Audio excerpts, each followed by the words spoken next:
No, vítam vás pri videu Astonishing X-Men nadání. Teraz ale počúvaj, začnem najprv cenou, pretože tá ma na tom ohúrila najviac a keďže ma baví X-Men, povedal som si, že to musí mať.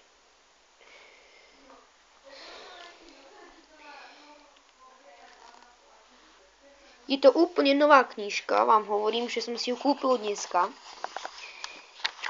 Mám ju asi tak hodinu, alebo dve. A je to jedna z mojich najlepších knížek, ktoré som kedy mal.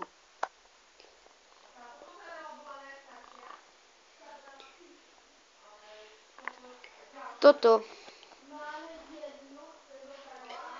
je naozaj jedna z mojich najlepších knížiek, aj keď som to už povedal. No, je toto vlastne o týchto dvoch, Scottovi a Emmy Frostovej, ktorá sa nachádzala aj vo filme X-Men prvá trieda, kde bola na strane Shoa a vedela sa premeniť v kryštál a mala Xavierove schopnosti.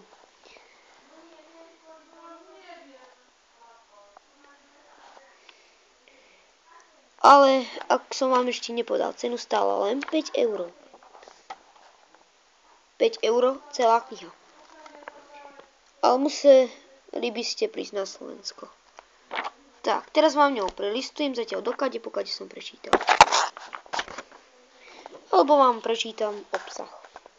Astonishing X-Men nadání. Cyclops a Emma Frostová sa snaží znovu rozjet tým X-Men s jediným cílem ohromiť svet. Ukázať mu, že mutanti bojujú nejen za sebe, ale i za normální lidi. Ježe nepočítaj s ďalšími ohromujúci novinkou. Vedci objavili lék proti mutantství. Medzi lidmi i rasou Homo superior vypuká panika. Přátel staví proti sobě a brzy jde o všechno. Zvláštně, když do boje vstupuje tajemný ord a jeden veľmi překvapivý spojenec. Jeden z nejpříjemnějších příběhů ze světa X-Men v podání legendárního Josse Whedona, ktorý napísal Buffy, Firefly a Avengers. Tak to vyzerá obálka knihy, ale v skutočnosti má vyzerať iba takto. Jednoducho nemohol som odolať. Ďalším číslom bude Avengers rozpad, ktorý si asi tiež nenechám ujsť.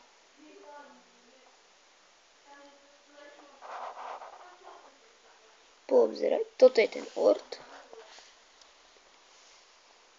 Tu je nejaký železný muž, ktorý sa volá Rage.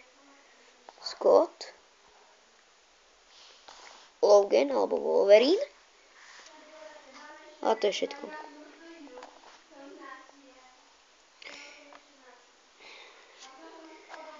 Táto kniha, skrátka, ak ste fanúšikmi Marvelu, tak si určite kúpte jednu z nich. Ja som teraz fanúšikom X-Mena a minulý mesiac to bol alebo pol rok to bol Star Wars. Túto knižku